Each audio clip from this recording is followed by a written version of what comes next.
for a bit, I started believing some of those falsehoods which people like to believe about leadership, like that micromanagement is bad. Like that is the dumbest idea of planet Earth. I think there's probably no singular idea that has destroyed more business value on planet Earth than the idea that micromanagement is a bad thing.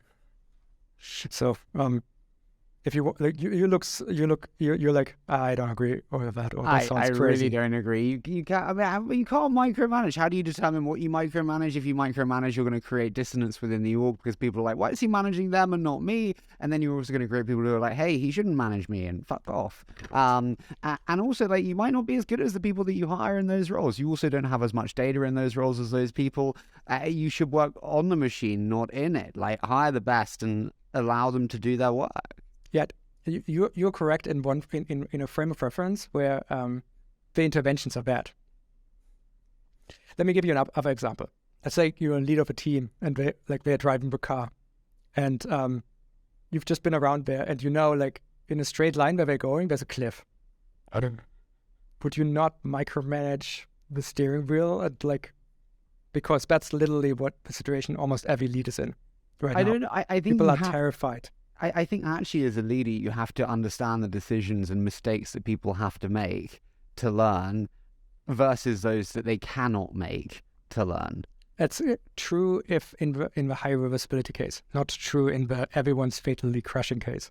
Oh yeah, no, if everyone's fatally out, then you obviously have to intervene. But the majority of things aren't reversible. Very, very few things are irreversible. So the thing you describe is is this sort of Dilbert-esque view of a leader, right? Like where pointy head boss comes and changes moves the cheese around. That is not the story. That is not micromanagement. That is just being extremely bad at being a leader. What you actually want is you want your entire company to compose into something that is sort of like an idea lab where the people who are closest and the people who have the biggest perspective come together to make the best choices. For that, there's a role for absolutely everyone in this. And in most cases, what you do is you find someone, you find a CFO who's amazing. You work with them together. You make decisions initially for onboarding them, and you learn to trust them in such a way that you can now delegate the responsibility and the work. Presumably for a bit you should trust but verify, because again you are trying to you actively have to build trust with people. Trusting by fiat, trusting by the name of a role is not a great idea. You can use someone's background as a massive pre-charge on the trust battery, but you should come to your own opinion. Then afterwards you now are sharing responsibility. You cannot, no leader can ever abdicate responsibility. You can only share it. It's never broken, and it's never, you always still have it for everything. So, but you can share your responsibility for all parts of a company with your leaders and other people. Do you not think you have to abdicate responsibility but share accountability? And that's what sucks about leadership. You didn't do it, but when it goes right or wrong, in good and bad, it's often on you. No, you can't. It is impossible to. It's impossible. You can share responsibility, but you never not end up being responsible for it. I'm responsible for everything that ever goes wrong in the company at some point. Maybe because I hired someone. But I also hold the responsibility, therefore, for all outcomes. But this is why founder-led companies are also a little bit of a different beast, because there are tricks by which you can diffuse responsibility and reject. I mean, the entire world of consulting is basically one large way of outsourcing responsibility for their choices. That's the main product they're selling. People might disagree with that too, but that would be a fun, different conversation for another day. But I don't think you should do that. I think you should stay responsible for everyone, and you should bring what you uniquely can bring to all conversations where it's of value, and you should be very, very clear that you're looking for the best rather than being right, which is also not micromanagement. This is actually just we call it micro leadership. It's like helping editing the final thing. A great company great products look to the users as if they come like they are a book written by a single author. They are logically consistent. They are written in the same tone of voice. They are, if you learn a pattern somewhere, it's first of all approachable at this point, but then it's also like the same pattern teaches you about other parts of the system, especially if it's a big system. Doing this with thousands of people requires a lot of coordination. It's a huge coordination challenge. And it requires people to learn how to, like by what principles, to make these tasks. Now, you're going to do a million things that help. Like, for instance, there's something like Shopify. Shopify is absolutely massive piece of software. Probably one of the biggest pieces of software on planet Earth.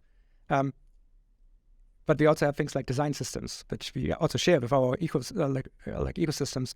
And this design system is like, just helps everyone fall into some big pit of success, because a lot of the knowledge of how to build a great user experience and user interface is actually encoded in the design system, and therefore is a creative constraint, if you will. The floor quality of execution for everyone who just uses the design system is very high. The floor is high. However, the ceiling is uncapped, which is the mark of a brilliant system. That's the most important thing you can create.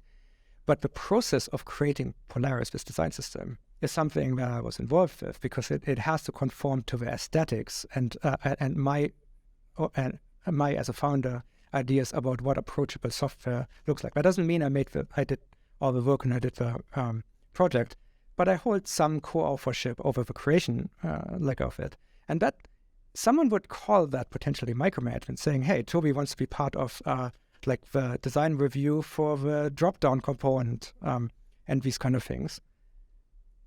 But no, it's like, that's just deep appreciation for the craft, that's caring, and that's perspective that's honed over 19 years of doing this kind of thing.